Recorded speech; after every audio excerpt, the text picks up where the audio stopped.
Well, I bought myself a second Orico docking station today, and I've got a double docking station which I've had for quite a while, and it's very satisfactory. And I haven't copied anything with it. I've put things on it, but I haven't copied to and from like that disc to this disc, and etc. I haven't tried that yet. You can copy to the disc. You disconnect it from the computer, and then you put it into its copy mode at the back. And this is a USB 3, and this I have another machine, and I was wondering about transferring files, because they are supposed to be hot swappable, these. And the single one, which you can see on the screen at the moment, it's a horizontal bay. These are vertical bays. You get two. That takes a maximum of 4 terabytes, and I think this one takes about a maximum of 3 terabytes. And it's a single bay, and it just lies flat on the floor. And I wanted one for my second machine, so I can transfer data. And it's a USB setup. But anyway, this does say USB 3. But I've had it on, and this is the one I bought, and they're quite a lot, but they're under £20 in fact. And if you've got one of these spare, eSATA, and eSATA means just External Serial Advanced Technologies Attachment, what a mouthful.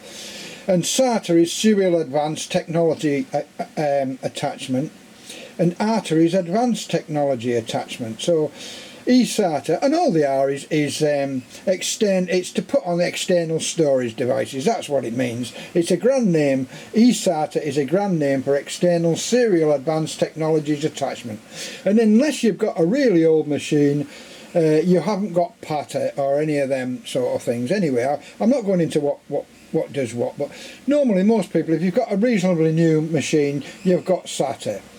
And there is a SATA connection on the back of it shows a SATA connection on the back of one of these pictures, and the machine that I got doesn't have a SATA connection, which I'm not bothered about because I'm quite happy with this.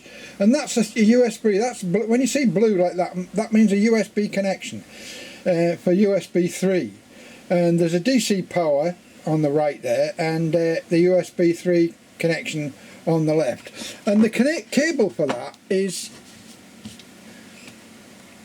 well, that's what you actually get in the machine. I've got them laid out in front of me, in fact. And the USB, there's one USB connection which fits on your computer. It's got a blow end on it there, you can see in there, and it fits into the USB 2 socket quite happily. And there's a USB connection there which fits into the back of that one, which you can see there quite happily. And that one's got an eSATA connection on the back, which mine doesn't have. And I'm not really bothered about an eSATA connection. I don't really care about an eSATA connection. But you can move these around and travel and move it onto your next machine, shove it into your USB socket and push it in, because this machine I've got here is a USB 3, but my other machine is only USB 2. But these do work quite happily with a USB 2. And because this is a single, I don't have any problems with it. What I do like about it is it's got an on and off button. Now, that one's got an on and off button on my double, but it doesn't seem to work as good as I want it. Sometimes it works and sometimes it doesn't. And I've got to pull the cable out the back. It said it's got a sleep on this one, but this one doesn't seem to go to sleep. And I haven't tried this one to go to sleep, but you can switch it off in any case. It does switch off, it behaves itself. So I'm quite happy with that. On the other side you've got that object there, you can see there. It shows you that shows you like a barrel, and that barrel means the hard drive, and that's the hard drive in operation. When it's blue, it's idle, and when it's bluey red, it's taking data, passing or taking data. So that basically, I mean, there's nothing else to it. And if you've got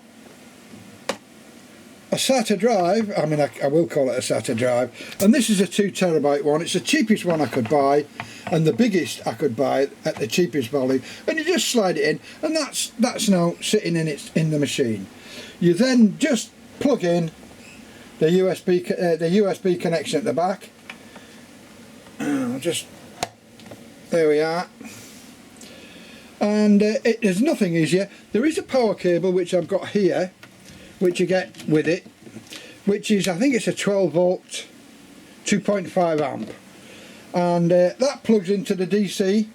So there's only 2 connections at the back. I'm sorry I'm moving around here. There's only 2 connections at the back there,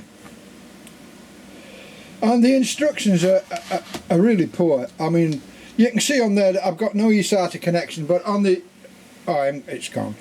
But unless you're really worried about it, I mean, you don't really need it. It's not, for this price, I don't care.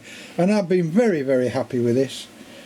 You do get, as I say, you do get the instructions, and I have made a little video explaining how, if you've got a NAS box, which is a RAID box, you can initialize a disk. If you buy a new disk, you must initialize it. But you can apparently initialize these. You can use your F disk on your machine. If you plug it in and use your F disk, you can actually, this is, I've got the instructions here, I don't know if you can see them, but it says on here, partition, it's got partition and formatting, so you can actually format it on your machine using your own F disk. So that's in the instructions. I haven't done it, so I don't know whether it works or not, because I format mine on my NAS drive. So apparently you can, and there are also other ones. You can get the ones off the net. If you don't want to use F disk, you can use your own type of thing for whatever you initialize disks with, and you can use that. So I've been very, very happy. And what happens is, I'll switch this off now to show you. Oh, I can't. I was going to show you how it works, but I've got everything plugged in at the moment. But it's so simple. You just plug that into your mains wall socket, and the thing shows up on the machine. It comes up on the machine as I'll just stop this for a minute. Oh, that's the other thing I forgot to tell you as well.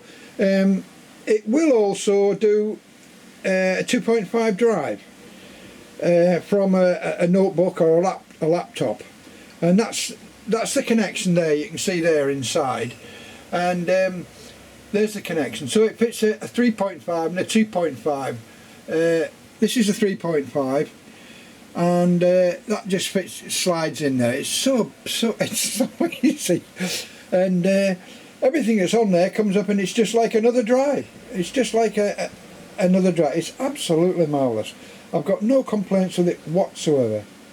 There have been a few things about the button bouncing out at the top, which is this one here, the on and off button. But mine seems to be okay. I haven't had any trouble with it.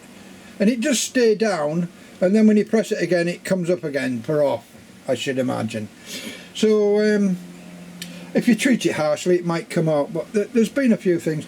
And a couple of guys on the net I've been looking, because I always go to the YouTube to find out what's what. A couple of the lads on there do tend to say that most of these Chinese things are not all that good. I mean, they're not too glowing about them, but I've been quite satisfied with mine. You can't really leave them on for long periods. They do transfer a lot of data, and they do transfer them fast.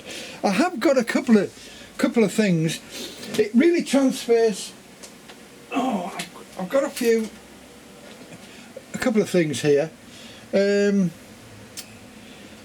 With small files, this one here on a USB 2 socket, although it's made for USB 3, it does work on a USB 2.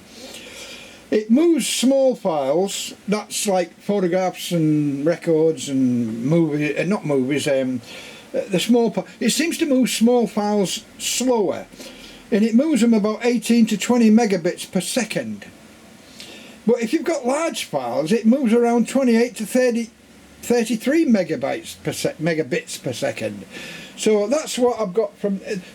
Comes up on the front thingy to tell you what your transfer speed is. So I just took that from, I'm running Windows 7 on the other machine and Windows 8 on this one, and so I haven't done a comparison or anything, and I haven't done anything spectacular. I'm not a nerd or anything, but it does say what speed it is running at, and I was quite happy with that speed. I mean, for what I have had, I've been down to 9 and 11 megabits per second. I mean, this is running at 18 and 20 on small files, and on larger files it runs at 28 to 33 megabits per second. Well, that's what it's been doing anyway. And it starts off about 80 odd megabits per second, then drops, of course. So it drops between some and 2, and it moves up and it moves down. But I aren't dissatisfied with this, and I've been using it on the other one, and you can move it from one side to the other to transfer files from one machine to the other. It is very, very good. I haven't had any problems so far. Anyway, I'll stop there. The user manual is SH blank T, but it's so bloody easy. It's no problem whatsoever. So anyway, I'll stop there, and I hope it's been some use to somebody.